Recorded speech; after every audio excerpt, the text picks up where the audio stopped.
Buenas noches, amigas y amigos, bienvenidos y bienvenidas a Tercer Debate, una iniciativa de los medios legislativos. Primero, pedirles disculpas por el retraso, toda vez que debido a la coyuntura política, que es el tema que lo vamos a revisar hoy, la Comisión de Fiscalización y Control Político de la Asamblea Nacional se extendió en su jornada de trabajo, de ahí que nuestros invitados precisamente estuvieron presentes en la sesión de esta mesa legislativa. Vamos a llevarles adelante todas las incidencias. Bienvenidos y bienvenidas. Esto es Tercer Debate.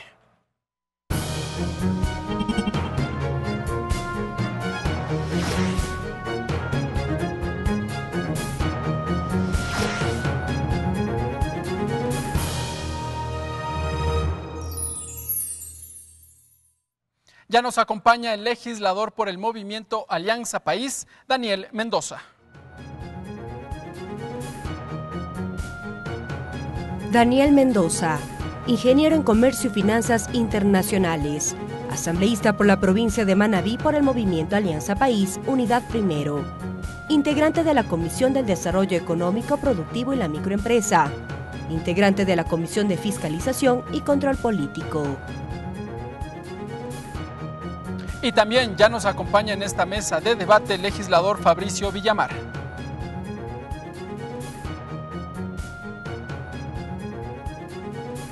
Fabricio Villamar, abogado, asambleísta por Pichincha por el movimiento Creo, integrante de la Comisión de Soberanía, Integración, Relaciones Internacionales y Seguridad Integral, vicepresidente de la Comisión Ocasional de Tránsito. Tras la consulta popular y referéndum del pasado 4 de febrero, las fuerzas políticas empiezan a reorganizarse. Pero ¿cuál es el papel que deberá tomar el legislativo en este año? Lo vemos a continuación. Después del triunfo del sí en la consulta popular de iniciativa del presidente Lenín Moreno, la vicepresidenta María Alejandra Vicuña y el ministro de Educación, Fander Falconi, revelaron cuál es el escenario postelectoral que vivirá el país. La segunda mandataria aseveró cuáles son los procedimientos para cumplir este mandato popular. Definitivamente viene esta coordinación interinstitucional que tenemos que seguir coordinando. No solo el envío de los proyectos de ley, como consta en el mandato popular, respecto a leyes como, por ejemplo, la de plusvalía, es decir, el proyecto de ley derogatoria para la implementación de la pregunta 6. También se refirió al triunfo del no en la provincia de Manabí. La atención a nuestros hermanos de Manabí es una prioridad para el gobierno nacional. Sin lugar a dudas, yo creo que los resultados electorales, sobre todo en estas preguntas, tienen algunas lecturas. El ministro Falconi precisó, en el marco de la no prescripción de los delitos sexuales contra niños, niñas y adolescentes, que es necesario luchar contra la impunidad que puede registrarse en el sistema de justicia. Este momento me parece que es importante lograr la sanción efectiva, es decir, el Código Integral Penal abre las posibilidades para la acumulación de penas, para la sanción efectiva, y lo que hay que velar es el cumplimiento efectivo de eso. A su vez, el ministro del Interior, César Navas, puntualizó que el gobierno nacional ha dado fuertes golpes a las organizaciones vinculadas al narcotráfico, especialmente a la liderada por alias Guacho, vinculada al ataque terrorista de hace pocos días en la provincia de Esmeraldas. Más de 7 toneladas de precursores químicos que se retiraron, más de 1 tonelada de cocaína, armamento, hay 7 personas detenidas vinculadas a esta organización. El ministro Navas también anunció que el próximo 14 de febrero se reunirán los secretarios de Estado de Seguridad de Ecuador y Colombia para analizar el atentado en San Lorenzo, Esmeraldas. Aunque no detalló mayores datos, recalcó que la cita servirá para tratar de desmantelar bandas criminales que estarían detrás del hecho. Karel Sack, TVL Noticias.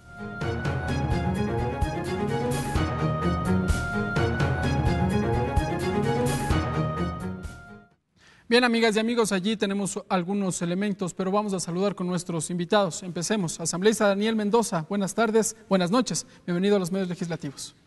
Muchas gracias por la invitación y una vez más disculpas por el retraso. Hoy ha sido una jornada intensa aquí en la Asamblea Nacional. La Comisión de Fiscalización pues acaba de calificar el inicio de trámite a juicio político a Carlos Ochoa, ex superintendente de Comunicaciones. Ya quedó calificado, inicia el trámite entonces. Inicia el trámite a partir del día de hoy. Ya. Existen ya los plazos establecidos en la normativa, 15 días para que se evalúen las pruebas de cargo, en este caso, por parte de los proponentes del juicio político, y se convocará, en este caso, a Carlos Ochoa para que presente sus pruebas de descargo y ojalá podamos llegar a tener este juicio político en el Pleno de la Asamblea Nacional en este mismo mes de febrero, ¿no? Vamos a ver cuál es la resolución que adopta la Comisión. Y vamos a saludar a uno de los proponentes de juicio político, asambleísta Fabricio Villamar. Buenas noches, bienvenido a la Televisión Legislativa. Siempre un gusto compartir este espacio con ustedes y un gusto compartir este espacio también con mi colega asambleísta. Asambleísta, entonces empezarán a entregar ya las pruebas de cargo y se habían anunciado varios actores. ¿Pedirán la presencia de algunos de los implicados? ¿Ha señalado usted Marta Roldós, por ejemplo?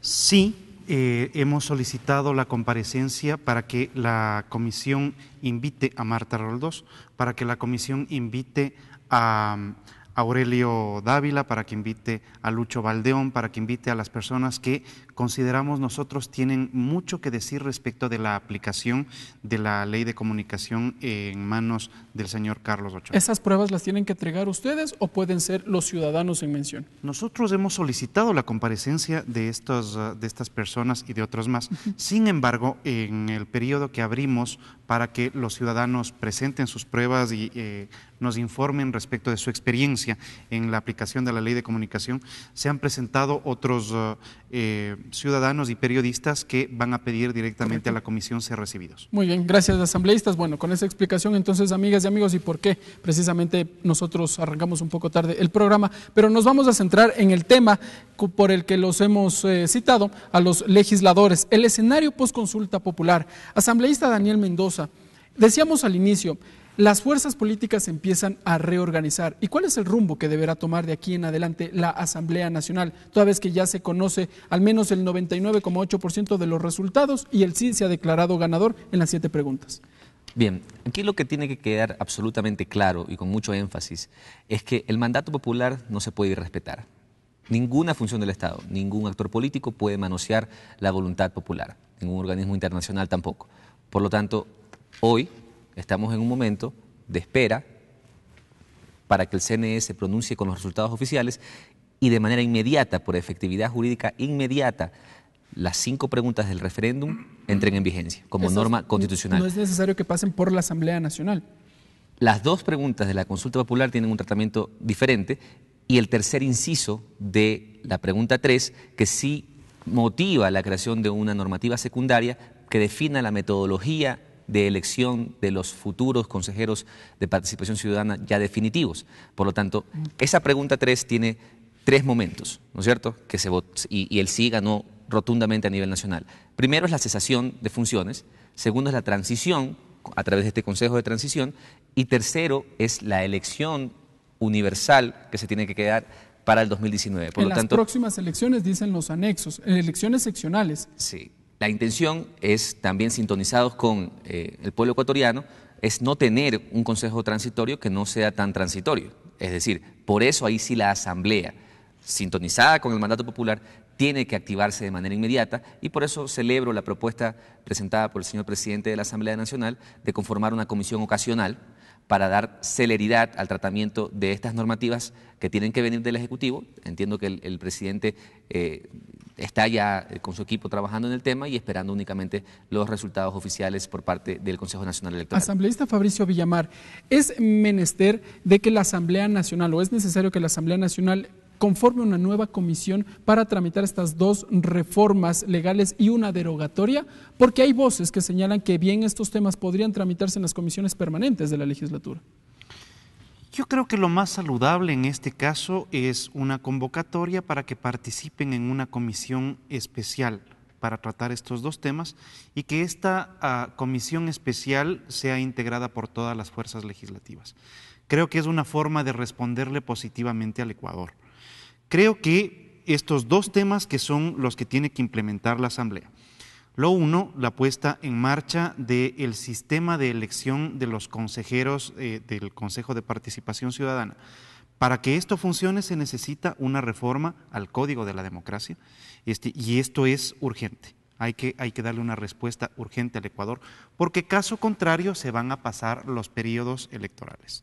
Y este es un acto que tiene que ser urgente. Lo que motivaría que este consejo transitorio pueda prorrogarse en funciones por lo menos hasta el 2023. Que no es el concepto ni el espíritu de la consulta. El texto de la consulta dice que tendría que procederse a esta elección en las próximas elecciones. ¿Cuáles son las próximas elecciones? Las seccionales del año 2019. Pero la Constitución también dice que no se pueden modificar las reglas electorales, sino máximo un año antes del próximo proceso electoral. Y si bien las reglas de interpretación en derecho son que la norma posterior tiene preeminencia sobre la anterior, es evidente que es mejor no dejar ninguna duda al respecto y hacer el procedimiento necesario. Lo mismo tiene que suceder con lo referente a la ley de plusvalía. La ley de plusvalía fue aprobada en un solo acto normativo por la Asamblea y tiene varios elementos. Toda la ley de plusvalía tiene que ser eliminada por la Asamblea. No ciertos artículos, como se ha mencionado. Por ejemplo, el presidente de la Asamblea Nacional ha señalado que son ciertos artículos referentes al tema de la plusvalía, no toda la ley como tal. A ver, la ley de plusvalía fue aprobada por la Asamblea en un acto de completitud y por lo tanto nosotros no podemos escoger qué artículos derogamos y cuáles no. Los ecuatorianos se pronunciaron no diciendo deroguen unos artículos sí y unos artículos no. La referencia es directa a la ley de plusvalía aprobada por la Asamblea en una fecha determinada. Asambleísta Daniel Mendoza, vamos sobre las reformas al Código de la Democracia. Centrémonos ahí puntualmente. Existe ya en la Asamblea Nacional un debate que, si mal no me falla la memoria, está en segunda discusión sobre el proyecto de reformas al Código de la Democracia y su discusión en el Pleno de la Asamblea Nacional está suspendida. ¿Podría, para agilitar los tiempos, retomarse esa discusión y algún legislador mocionar los cambios planteados en la Constitución y de alguna otra forma anticiparse al 15 de marzo? Antes de contestar tu pregunta, quisiera hacer referencia únicamente a la importancia de la conformación de una comisión de estas características, que sea multipartidista, que recoja, obviamente, todas las corrientes políticas que tiene este periodo legislativo, pero también es que se comprometa con el pueblo ecuatoriano a trabajar intensamente y de manera célere, porque de poco serviría tener una comisión ocasional que no alcance a tener las reformas necesarias hasta antes del 16 de marzo, que es el plazo tope para que entren en vigencia las reformas y no se corra el riesgo de tener un consejo transitorio que evidentemente podrá quedarse más tiempo del necesario para corregir, porque la transición únicamente lo que busca es evidentemente corregir un proceso que ha tenido vicios de legalidades, de irregularidades, y que eso debe hacer este consejo transitorio, pero no es permanente. Por lo tanto, el compromiso de esta comisión es clave, porque tiene que trabajar intensamente con los más altos intereses del país, de todos los que votamos el 4 de febrero, que le dimos ese voto de confianza al presidente Lenín, pero que también dijimos vamos a estar expectantes de que se cumpla lo que el mandato popular dijo. Por lo tanto, la Asamblea hoy tiene que hacer ese trabajo. En ese sentido, las reformas que tiene que hacer esta comisión son muy específicas, es decir, tampoco es un alcance tremendamente amplio, ¿no? Tiene que circunscribirse exclusivamente a las reformas en el carácter de participación ciudadana, de la conformación y la forma de elegir universalmente a los consejeros futuros del Consejo Definitivo y a la derogatoria de la ley de plusvalía, que por la pregunta que hiciste hace un momento, quisiera entender que el pronunciamiento del señor presidente pues hace referencia quizás a las problemáticas específicas de unos cuantos artículos, pero el mandato popular es claro, la derogatoria es completa de la ley. Tendrá que venir un nuevo proyecto que reemplazará, y eso también dice el anexo, porque el presidente enviará un nuevo proyecto para ser tratado en esta Asamblea Nacional. Que tendrá el carácter de urgente, ya se ha anticipado. Sí, por lo tanto, la derogatoria es completa de la ley actual. A renglón seguido, de manera simultánea, el señor presidente podrá enviar un nuevo proyecto de ley que deberá conservar este espíritu, ¿no? Porque, claro, le seguimos llamando ley de plusvalía, pero es un nombre que se le dio popularmente, digamos, pero es una ley que busca el combate de la especulación de las tierras. Por lo tanto, deberá conservar ese espíritu, pero también creo que debe estar consensuado con los sectores constructivos, los que generan el empleo, porque lo que buscamos es el desarrollo para el pueblo ecuatoriano, y creo que esta ley es una gran oportunidad para conseguir eso, generar más empleo. Antes de pasar, entonces, asambleísta, bajo este escenario, pero previamente varios hechos se han suscitado y en las últimas horas, y la pregunta es para los dos legisladores. La Comisión Interamericana de Derechos Humanos ha solicitado se pronuncie a la Corte sobre el pedido de medidas que han efectuado 3 consejeros del Consejo de Participación Ciudadana. ¿De alguna u otra forma esto podría detener el trabajo de la comisión ocasional que está por conformarse? ¿Cuál es su criterio? En esa línea, nosotros respetamos como el que más las diferentes instancias internacionales, pero son temas que están siguiendo el debido proceso. Lo que ha habido es simplemente una solicitud de un recurso de personas que se sienten afectadas, pero que están buscando y respetar el mandato popular, porque por eso hago hincapié en la importancia de que a partir de la publicación de los resultados oficiales, por efectividad jurídica inmediata, entonces cesan de sus funciones los consejeros actuales. en ese sentido, o sea, la cesación y la conformación del Consejo Transitorio está plenamente facultado el señor presidente para remitir las ternas a la Asamblea y la Asamblea procederá a votar de conformidad a lo que el presidente envíe. Asambleísta Fabricio Villamar, ya regreso con usted, legislador. Asambleísta Fabricio Villamar, ¿cuál es su criterio? Que cuando se somete un tema de esta trascendencia a un organismo internacional, el organismo internacional tiene que cuidar especialmente dos conceptos: la pertinencia y la oportunidad. No es pertinente en este momento la Corte porque es el Ecuador entero el que se ha pronunciado. Y la oportunidad no puede haber nada más inoportuno que notificarle a la República del Ecuador 2 días después de que los ecuatorianos se han pronunciado masivamente, el día en que el Consejo Nacional Electoral va a pronunciar los resultados. ¿Qué es lo que debemos entender de esto? Y esto es posiblemente un pronunciamiento que trasciende las fronteras de las organizaciones políticas en este momento. Hay que salvaguardar la voluntad de los ecuatorianos expresada el fin de semana. Y en tal sentido, ya sean los asambleístas de Alianza País, los de la bancada de la Unidad por el Cambio, los asambleístas de los otros partidos, tenemos que cuidar el pronunciamiento hecho por los ecuatorianos.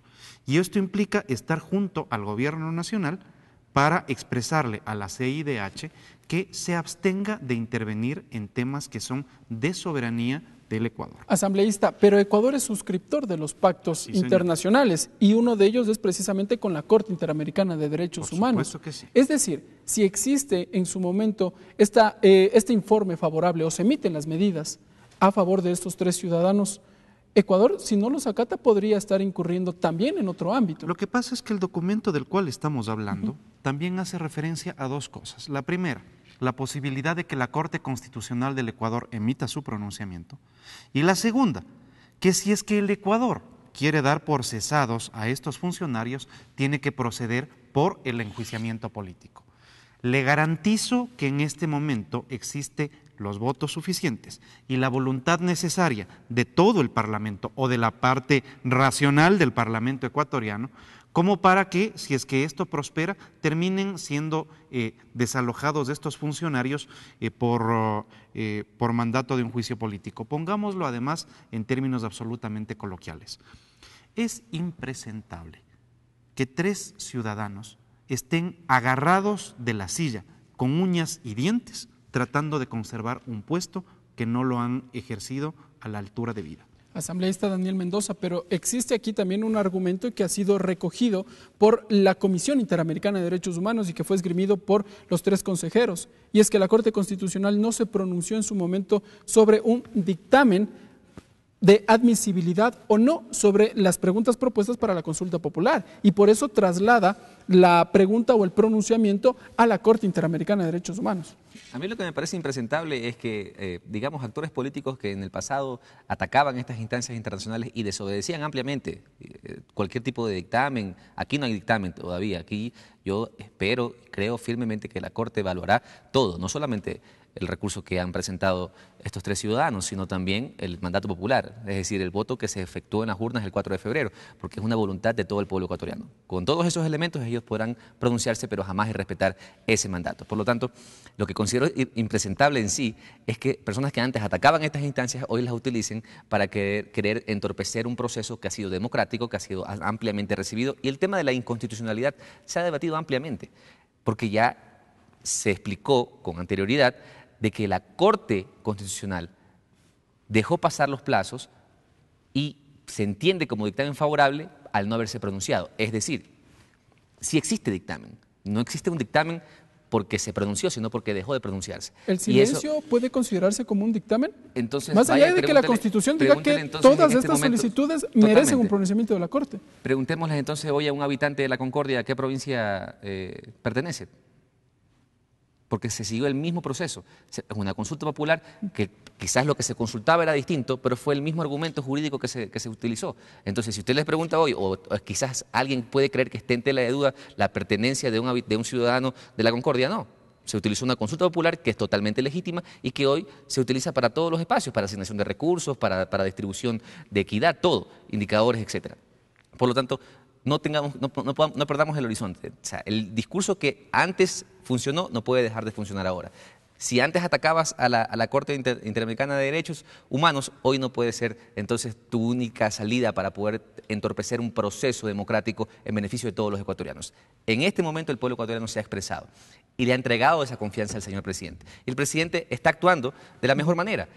El día de hoy tengo entendido que ha consultado a las instancias internacionales, le ha dicho, ha ratificado ese compromiso de que se va a respetar el mandato popular porque él es el presidente de todos los ecuatorianos y tiene nuestro respaldo. La Asamblea Nacional no puede tampoco actuar en base a supuestos, porque en este momento lo que hay es simplemente un proceso que está siguiendo su trámite regular. Nosotros tenemos que actuar también en base a nuestros tiempos y hacer lo que nos corresponde. Mi criterio es que como asambleístas nosotros tenemos que sintonizarnos con el pueblo ecuatoriano, hacer que se respete ese mandato popular, que nadie puede tocarlo, que nadie puede manosearlo y generar la normativa secundaria que permita que ese consejo transitorio de verdad sea transitorio. Muy bien, asambleístas entonces. Asambleísta Fabricio Villamar, regresamos hasta el escenario de la Asamblea Nacional y la pregunta 1 de la consulta popular señala que la lucha contra la corrupción. Preguntaba a la ciudadanía si está de acuerdo con que se enmiende la Constitución de la República para que se sancione a toda persona condenada por actos de corrupción con su inhabilidad para participar en la vida política del país y con la pérdida de sus bienes. Pero ya existe una discusión precisamente en el Pleno de la Asamblea Nacional en donde se busca instaurar la muerte civil para los funcionarios públicos inmersos en actos de corrupción. ¿Qué va a pasar con esa discusión?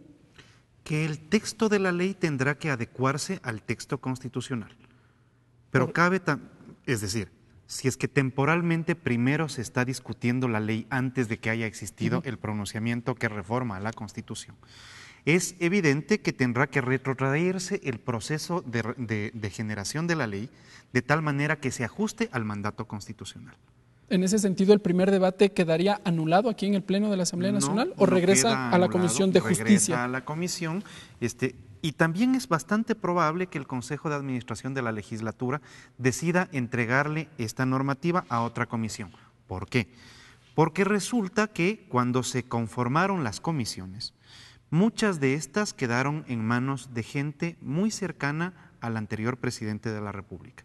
Y esto implica que se convierte en poco confiable esa dirección de comisiones para poder tramitar un proceso de reforma constitucional que fue contradicho por el anterior presidente de la República.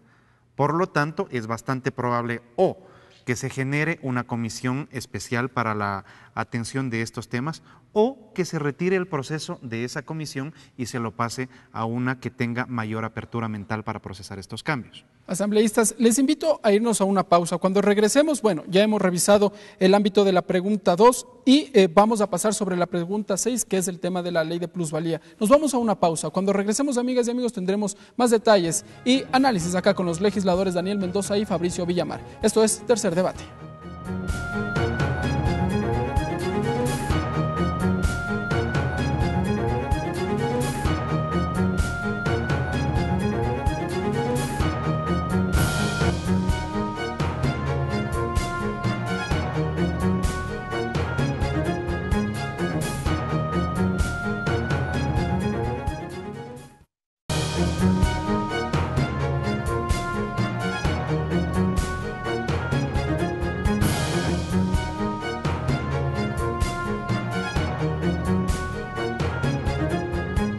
Gracias, amigas y amigos, por continuar con nosotros. Esto es Tercer Debate. Asambleísta Daniel Mendoza, la pregunta 2 de referéndum habla sobre la reelección indefinida y lucha contra la corrupción y básicamente lo que se propone es regresar al espíritu de Montecristi. ¿La Asamblea Nacional tendrá algún trabajo adicional que hacer allí o simplemente la Constitución regresa como se aprobó en el 2008? Bueno, no, eso es automático, como lo dije hace un momento, de efectividad jurídica inmediata y básicamente lo que hace es regresar al espíritu de la Constitución de Montecristi del 2008, en donde el pueblo ecuatoriano sí votó en las urnas por esa Constitución y dijo que quería un Estado en donde sus gobernantes, si hacen bien su trabajo, pues tengan la opción de reelegirse una sola vez. Por una sola vez. Eso es completamente positivo, más aún en un país como el nuestro, un Estado como el nuestro, en donde por mucho tiempo se viene potenciando un hiperpresidencialismo, en donde generalmente el presidente ha tenido acceso y tentáculos en diferentes funciones del Estado. Si hay la posibilidad de que haya un mecanismo para que un gobernante, cualquiera que éste sea, de cualquier tendencia política que ésta sea, se perenice en el poder, eso es completamente antidemocrático, porque eso deja completamente en desventaja a una cantidad impresionante de ecuatorianos y ecuatorianas, jóvenes, no tan jóvenes, talentosos, bien intencionados, muy capacitados, que podrían llegar a representarnos dignamente, pero que en esa desventaja pues no van a llegar a poder participar. Podrían decir lo que sea, pero cuando defienden una tesis como aquella, estaban defendiendo posiciones personales, personalísimas, de querer mantenerse, sí, que el pueblo es el que decide, por supuesto que es el pueblo el que decide, pero tiene que haber un control. Si no fuera necesario un control, entonces tampoco tuviéramos control en el gasto electoral, por ejemplo. ¿No es una regresión de derechos, asambleísta? Eso se argumentó sobre todo en el año 2015, cuando se empezó a debatir aquí en la Asamblea Nacional esta enmienda a la Constitución. ¿Derecho de quiénes? De los gobernantes. De las personas que pueden de los que han participado. postularse. Y el derecho de los millones de ecuatorianos y ecuatorianas que quieren participar en condiciones justas e igualitarias. Y no pueden hacerlo porque simplemente tienen a un Estado, a un gobernante en funciones que tiene un aparataje estatal masivo, francamente injusto para una competencia sana. Le voy a poner un ejemplo. En el 2014, si no estoy mal, asambleísta Fabricio Villamar, en ese tiempo usted era concejal. Por ejemplo, Augusto Barrera se presentó para la reelección, se postuló para la reelección y finalmente perdió. Y quien ascendió a la alcaldía fue Mauricio Rodas. No nos haga acuerdo. Pero bueno, vamos a conversar de eso también. Ese también, por ejemplo, ese es un ejemplo en donde la ciudadanía tiene el derecho a escoger. Yo creo que estamos mezclando dos conceptos. Son diferentes. Y creo que Daniel tiene un enfoque similar.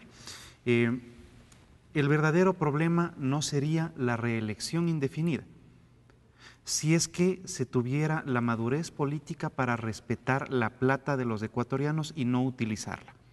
Vale la pena recordar que en este país, hace 10, 12, 15 años, era mal visto utilizar los vehículos del Estado para irse a hacer campaña. Era mal visto utilizar el tiempo que el Estado te paga para irte a hacer campaña por tu partido. Era mal visto utilizar los bienes del Estado para hacerte campaña. Cuando hacía referencia a lo de Augusto Barrera, también vale la pena que la gente recuerde cómo se utilizaron bienes del municipio para esa campaña. Y eso la gente termina rechazando. En la práctica, para volver al análisis jurídico, en efecto podría plantearse la posibilidad de que tengas candidaturas indefinidas. Y ese fue el argumento semántico utilizado por quienes perdieron la consulta del fin de semana. Pero si es que estas candidaturas dan por ganador a una persona una y otra vez, cuando no tiene escrúpulo en el uso de los recursos públicos, es evidente que es mejor reformar la norma. Entonces, en este momento habría una desigualdad, ¿no se estaría incurriendo en una regresión de derechos? No, porque al muchos contrario. Legisladores, sobre todo quienes defienden las tesis del expresidente Correa, señalan que es precisamente por eso que la Corte Constitucional no se pronunció. La regla de oro de la administración pública es que tú tienes que buscar el bien para la mayor cantidad de personas. Y en este país lo que se intentó es legislar en beneficio de unos muy pocos. Históricamente el Ecuador ha sido tentado a hacer más o menos lo mismo. Recordemos, por ejemplo, el esfuerzo de la Junta Militar por evitar que Don Buca sea candidato. Me parece que es necesario entonces recordar que siempre existe esta tentativa de legislar para lo menos cuando la lógica de la administración pública y del ejercicio jurídico tiene que ser legislar para las mayorías. En este caso, lo que se está buscando es que todos tengan derecho a ser candidatos. Todos tengan derecho a participar y no solamente aquellos que en un momento determinado utilizaron absolutamente todo el poder para su beneficio. Y con todo el poder además vino una gran ola de corrupción. Asambleísta Daniel Mendoza, ¿qué decir? Con esta pregunta pues se le está dando el derecho a todos los ecuatorianos para que puedan participar en condiciones igualitarias, justas, y que un gobernante que haya hecho bien las cosas pues tenga la capacidad o la posibilidad de reelegirse una sola vez. Eso es positivo, porque eso evita que haya el compadrajo, que se elimine la fiscalización, porque eso es necesario. En nuestro Estado, con todo lo que hemos visto recientemente, ha quedado demostrado que este entramado de corrupción que ha estado inmerso en muchas carteras, pues evidentemente se pudo evitar si hubiera habido un cambio. Ahora, este es el reto también de una nueva política en el Ecuador, de un mejor Ecuador construido por todos los ecuatorianos, en donde tengamos políticos que creen en el relevo generacional, que creen que es necesario formar nuevos cuadros, que realmente lo creen y lo cumplen, pues no lo dicen solamente de discurso, que no utilizan el sentimiento ciudadano de muchísimos jóvenes que han venido queriendo participar de la política y no han tenido el espacio, porque las organizaciones políticas que han existido hasta el día de hoy, pues lo que han hecho más que nada es cerrar las filas y que el poder gire en torno a un pequeño círculo, que ya hemos visto en qué ha terminado ese círculo. ¿Qué pasó con Alianza País y todo el discurso que se generaba con crear o sacar nuevos cuadros? ¿En algún momento se vio opacado y por eso también era necesario enmendar la Constitución? Bueno, esa es una responsabilidad de las organizaciones políticas, no solamente de Alianza País. Eso lo deberá responder, digamos, en este caso, Alianza País como organización política. Pero hoy es la oportunidad de una nueva política en el Ecuador, de que también surjan nuevas organizaciones políticas en beneficio de todos los ecuatorianos, que crean en estos principios, pero que los apliquen. O sea, que no sea solamente un discurso político para convencer a las personas, sino que lo demostremos en la práctica, que realmente haya los espacios democráticos internos para que muchísimos jóvenes que tengan la capacidad y que quieran servir a la ciudadanía puedan participar también. Por eso ese es el reto ahora. Regresar al espíritu de Montecristi es positivo. Lo dije hace un momento, el pueblo ya se expresó en las urnas por esa Constitución. Es sano para un Estado democrático, ¿sí?, que haya controles, porque no puede haber simplemente una elección sin control alguno. Tiene que haber controles. Y en ese sentido se ha hecho muy bien y el pueblo se expresó. Si el pueblo creyera algo diferente, entonces hubiera votado en contra de esta pregunta. En cambio, ganó el sí. Asambleísta Fabricio Villamar, vamos con la pregunta 4 de referéndum. Nos saltamos la 3 porque hablamos del Consejo de Participación Ciudadana. La 4, sobre la protección a la niñez y lucha contra la corrupción, y se consultó a la ciudadanía si estaba de acuerdo con enmendar la Carta Magna para que nunca prescriban los delitos sexuales en contra de niñas, niños y adolescentes según el anexo. Pero revisando los resultados llamaba la atención porque a escala nacional bordeaba el 35% el no. Es decir, la ciudadanía entendió el mensaje que lo que se buscaba era precisamente que los delitos contra los menores de edad nunca terminen, o cómo se puede leer ese 35%. Yo creo que hay que leerle al revés. Hay que leer como que las dos preguntas con más respaldo de los ecuatorianos son la que tiene que ver en la lucha contra la corrupción y la que tiene que ver con la protección a los infantes. Yo creo que es necesario que saquemos conclusiones de cómo han votado los ecuatorianos. Cuando esta asamblea, en un momento determinado, protegió al exministro de Educación, que conociendo los casos de afectaciones personales a menores en el sistema de salud, en el sistema educativo público, no se dio paso a su enjuiciamiento político. Yo creo que los ecuatorianos acaban de decirle a la asamblea exactamente qué es lo que piensan. Pero eso respecto no era politizar todos estos hechos que se conocieron, asambleísta. Ricardo, este ejercicio que estamos teniendo en este momento es un acto político. El hecho de que las personas nos estén viendo en este momento por la televisión legislativa es un acto político. El discutir de que a niños ecuatorianos en el sistema de educación pública se los violentó y que la asamblea en un momento determinado no actuó, es necesario para un debate político. Y si es que los ecuatorianos se pronuncian por la protección de nuestros niños y por brindarle una cobertura legal superior a la que ha tenido, dándole imprescriptibilidad a estos delitos, es un acto político de los ecuatorianos. Si parte de las cosas que nos está pasando, Ricardo, es que le tenemos miedo a discutir políticamente, y es sano que los países discutan política. Las políticas tienen que ser discutidas por los ecuatorianos y ninguna mejor que esta, que es proteger a nuestros niños. ¿Por qué es importante darle imprescriptibilidad a este delito? Porque muchas veces tú no denuncias un delito sexual cometido contra ti cuando eres niño. Lo haces cuando adquieres mayoría de edad, mayoría de razón y voluntad suficiente para enfrentarte a la persona causante. Lo sucedido en los Estados Unidos, en donde con muchísima fuerza, más de 20 años después, cientos de afectados por casos de pedofilia lograron denunciar esto, les condujo a encontrar un camino a la verdad. Si los ecuatorianos han decidido hacer esto por medio de las urnas, esto tiene que ser respetado. Asambleísta Daniel Mendoza, pero para llegar a este elemento, la imprescriptibilidad de los delitos sexuales en contra de los menores, el Estado ecuatoriano y la Asamblea Nacional tiene que trabajar para que los procesos de investigación se vean robustecidos y que a lo largo del tiempo estos no se pierdan. Es decir, que las investigaciones no se desvanezcan y finalmente cuando el ciudadano que haya cometido este delito no quede en impunidad. Totalmente. Siempre lo dije en mis pronunciamientos públicos. El 4 de febrero arranca un momento distinto, no se termina nada. El 4 de febrero, con la votación del pueblo ecuatoriano, empieza un proceso profundo de corrección, de cambios, de políticas públicas diferentes que realmente le sirvan a la ciudadanía. ¿Cómo es posible que tantos casos de abusos a niños hayan quedado simplemente sin denunciar? ¿Y por qué no se denunciaban? Más allá de los que se denunciaron, fueron en muchos casos archivados, que eso es deplorable, abominable, y eso tiene que recibir una sanción pública, moral y judicial, que se sancione y que se llegue a determinar responsables, porque eso, si hay una sola criatura que haya sido abusada y que un funcionario público lo supo en su momento y no hizo nada, esa persona tiene que ir presa, ¿sí? Pero si usted ve que a un compañero de su hijo en la escuelita le pasa algo y la familia de esa criatura denuncia y no recibe justicia, si mañana le ocurre algo a tu hijo, ¿vas a sentirte motivado para realmente salir a la luz pública a denunciar algo así? Seguramente no. Muchos casos han quedado simplemente en el silencio y eso tiene que cambiar haciendo justicia, dando el ejemplo. Y por eso, evidentemente, la investigación, todos los procesos de política pública para que haya realmente transparencia tienen que fortalecerse. La pregunta está clara, ese es un sentimiento ciudadano, pero de ahí tiene que venir todo un trabajo de parte del legislativo y del ejecutivo. Lo que la pregunta explícitamente incluyó dentro de los anexos, repito, de carácter inmediato, con la publicación en el registro oficial de los resultados, se efectiviza, pero no es suficiente.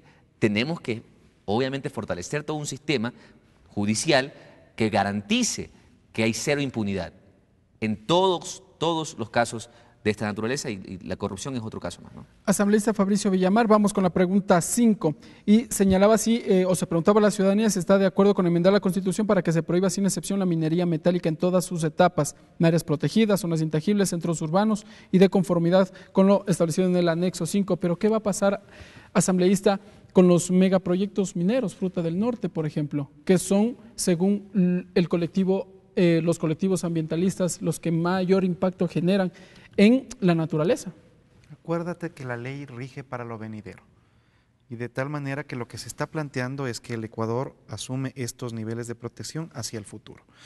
Pero creo que hay que hacer una consideración adicional que se nos esté escapando y que abarca a toda la consulta. La consulta no solamente es la posibilidad de la reinstitucionalización del Ecuador, la posibilidad de reencaminar el desarrollo económico del Ecuador o la posibilidad de proteger a niños, niñas y adolescentes. La consulta también es una oportunidad para el presidente de la República, que le permite un refrendamiento de su cargo, un refrescamiento de las líneas y el presidente tiene esta oportunidad y puede tomarla o no.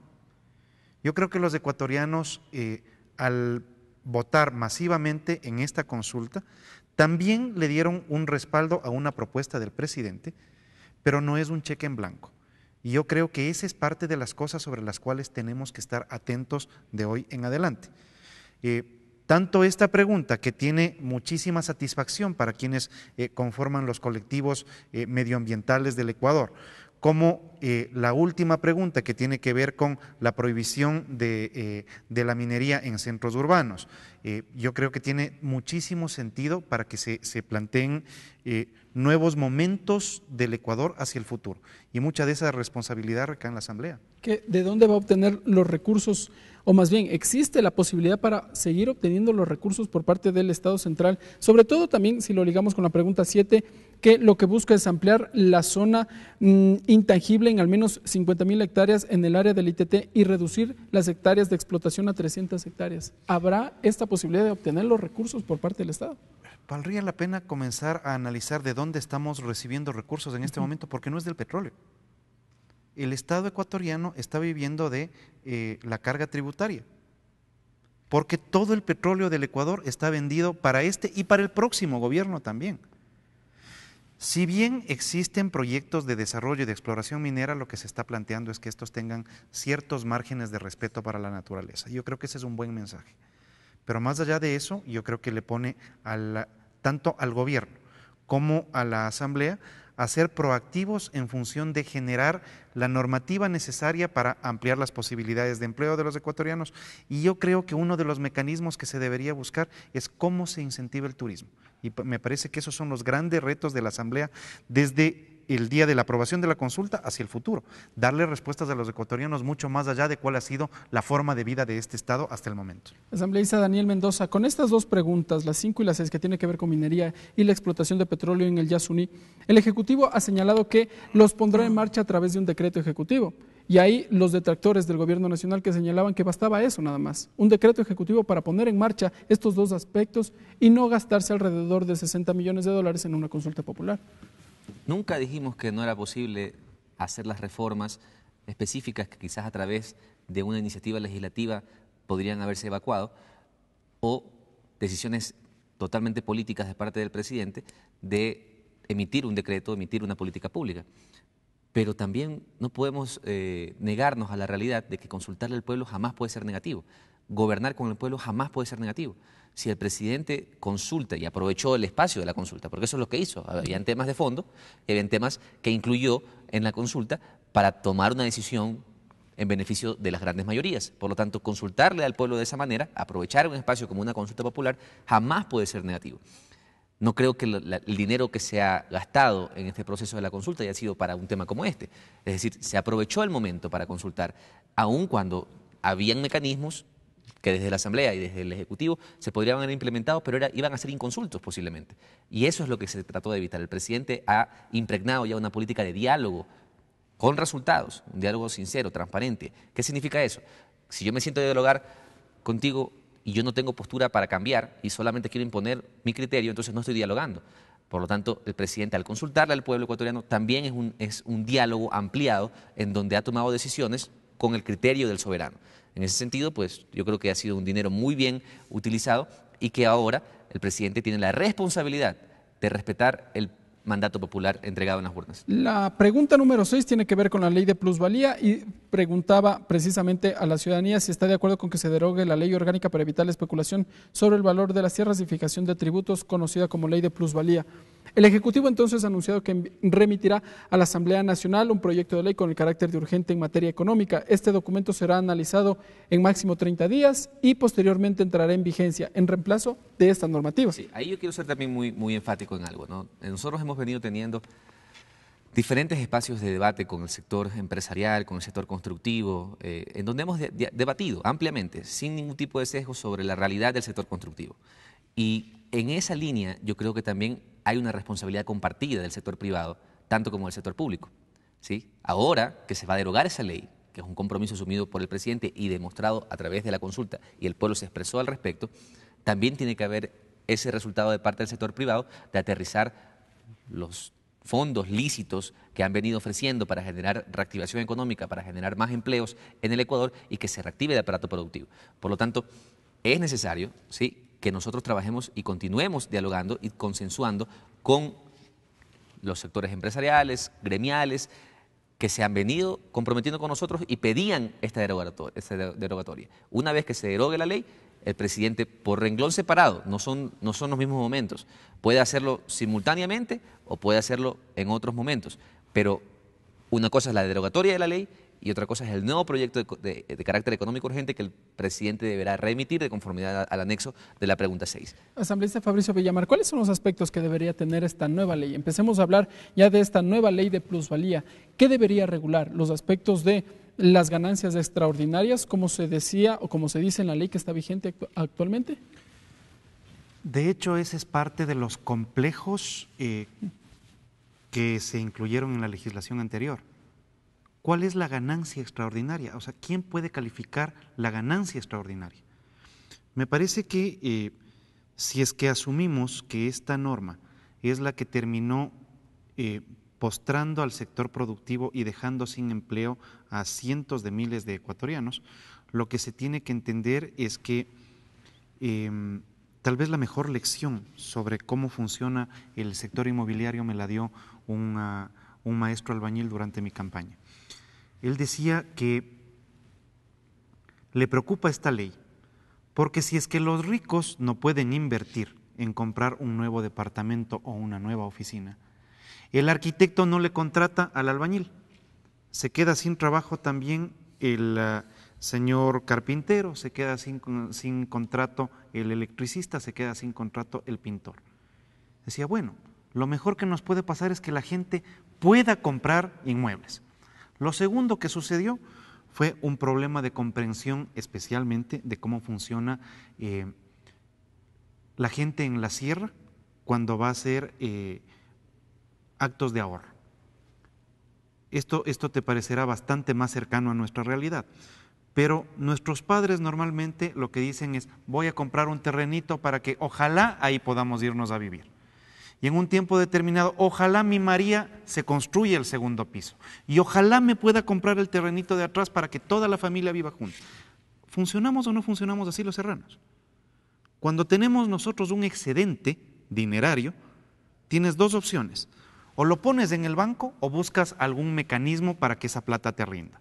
Y si es que no has sido bendecido con el don de generar negocios, lo que haces es comprarte un departamento para poder arrendar y para poder vivir del arriendo cuando ya no tengas trabajo. Pero, asambleísta, la normativa vigente dice que se va a regular la ganancia extraordinaria a partir de la segunda venta de un bien inmueble. Yo recuerdo claramente los ejemplos en esta misma línea que se citaba aquí en el Pleno y decían, ¿quién compra un terreno o una casa para después de 3, 4 meses vender esa casa? Solo quienes se dedican efectivamente al tema de la venta inmobiliaria, quienes especularían con los recursos obtenidos por esa venta. Sí, pero se pasaron por encima una presunción que te da la Constitución, y es la presunción de que todo el mundo actúa en legalidad. ¿Y qué pasa en cambio cuando tú te compras tu casa y no la vas a vender a los 2 o 3 meses, sino a los 2 o 3 años cuando nació tu hijo? Y el cambio de valor de tu casa te obliga a pagar tal cantidad de impuestos que con lo que te queda después de la venta no alcanzas ni siquiera a comprar la casa que tenías antes.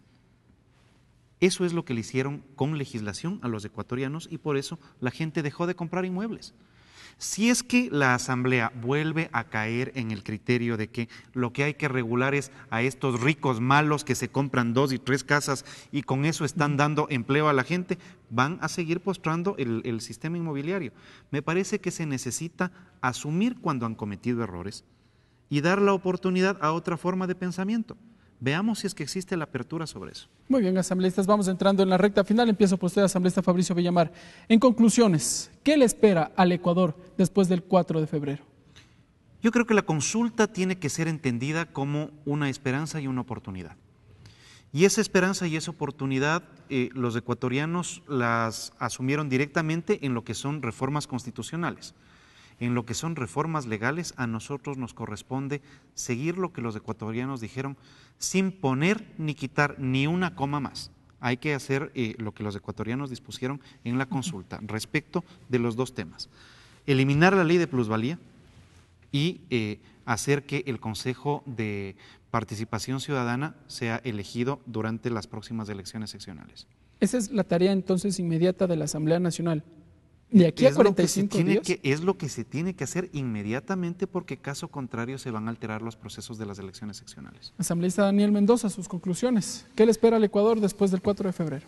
Al Ecuador le espera justamente un mejor Ecuador, construido por todos los ecuatorianos de una manera participativa, con un diálogo transparente, pero también con resultados. Es decir, nosotros desde la Asamblea Nacional tenemos que ya darle resultados al pueblo ecuatoriano en materias concretas económicas y por eso este proyecto de ley que va a remitir el presidente a la Asamblea Nacional tiene que ser esa oportunidad para consensuar. Hay que entender cómo funcionan los mercados, pues los mercados tan solamente con una noticia pueden cambiar de tendencia y eso pasó con la ley de plusvalía. ¿A favor ¿Sí? o en contra? Sí, Además. sí, entonces pasó con la sola noticia de tener una ley de plusvalía que iba a gravar un impuesto a la ganancia extraordinaria, entonces los mercados comienzan a cambiar y por eso es necesario trabajar de la mano de los actores vinculados a esta industria.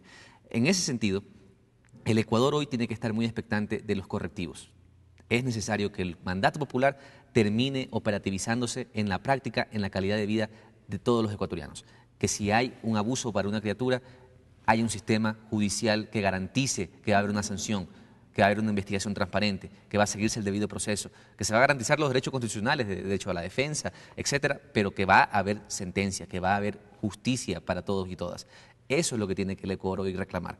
Por lo tanto, ese mejor Ecuador incluye todo eso: cero impunidad, transparencia, que la verdad prevalezca por sobre todas las cosas y que hoy haya la oportunidad real de un crecimiento económico que mejore la calidad de vida de todos los ecuatorianos. ¿Habrá una reestructuración de fuerzas políticas? ¿Dentro de la Asamblea o fuera de la Asamblea? Dentro de la Asamblea y afuera de la Asamblea. Yo creo que el Ecuador este miércoles, por ejemplo, hubo una reunión de gabinete para hablar del tema de la CIDH. Creo que el Ecuador hoy está atravesando un cisma político importantísimo que abre la oportunidad para que haya un nuevo sueño movilizador que enamore al país, pero que le dé resultados, que ese mejor Ecuador no sea solamente un discurso, sino que sea una realidad. Y por eso hoy las organizaciones políticas tienen que ser más serias en su accionar, dejar la demagogia a un lado y empezar a darle resultados a la gente. Antes de terminar, se me escapaba este tema, asambleísta Fabricio Villamar, dentro de este tema de la reorganización de las fuerzas políticas, ¿reorganización de las comisiones legislativas? Yo creo que es absolutamente necesario. Parecería haber un criterio diferente de Alianza País 8 meses después de la conformación de este pleno. Inicialmente, con el 54% de los asambleístas, se quedaron con el 95% de las presidencias y vicepresidencias de comisiones. Yo creo que se abre una oportunidad para que gente que está asumiendo el liderazgo de una nueva tendencia tenga esos espacios y al mismo tiempo que se reconozca a las otras fuerzas políticas que participan dentro del Pleno. Ahora, más importante que la reforma de quienes conducen las comisiones es para qué. Y yo creo que es necesario generar un plan legislativo en cada una de las comisiones y que éste sea consensuado por todas las fuerzas políticas. Antes de los 2 años que determina la Ley Orgánica de la Función Legislativa, ¿podría darse esta reestructuración? Con esto cierro, asambleísta Mendoza. Lo que en derecho se hace, en derecho se deshace. El Pleno es la máxima instancia que conformó las comisiones en el momento de la inauguración de este periodo legislativo. Yo creo que está plenamente facultado el Pleno para deshacer eso y tener una nueva conformación de comisiones. Pero eso también hay que analizarlo, porque podría haber otro camino dentro de las mismas comisiones para que las comisiones le funcionen al pueblo ecuatoriano, le funcionen al país. Aquí no se trata de ir en contra de uno u otro asambleísta que podamos estar o no en acuerdo. Se trata de que las comisiones hagan su trabajo y que evidentemente respondan a los intereses nacionales. Por lo tanto, si tiene que haber una reestructuración de las comisiones, sea de una, sea de dos o sea de todas, hay que hacerlo, hay que evaluarlo. Sí, hay que evaluar el desempeño de las comisiones y hay que analizar también la correlación de fuerzas al interior de la Asamblea. Insisto. Que esta Asamblea, que ha expresado su respaldo al presidente Lenín Moreno, entonces demuestre con resultados que en realidad genera la normativa necesaria para que la política del presidente y los intereses de los ecuatorianos realmente se cumplan. Muy bien, con esto cerramos. Gracias, asambleísta Daniel Mendoza. Gracias, asambleísta Fabricio Villamar. Gracias, amigas y amigos. Ustedes en casa sacan sus conclusiones. Esto ha sido Tercer Debate. Nos encontramos en una próxima edición. Buenas noches.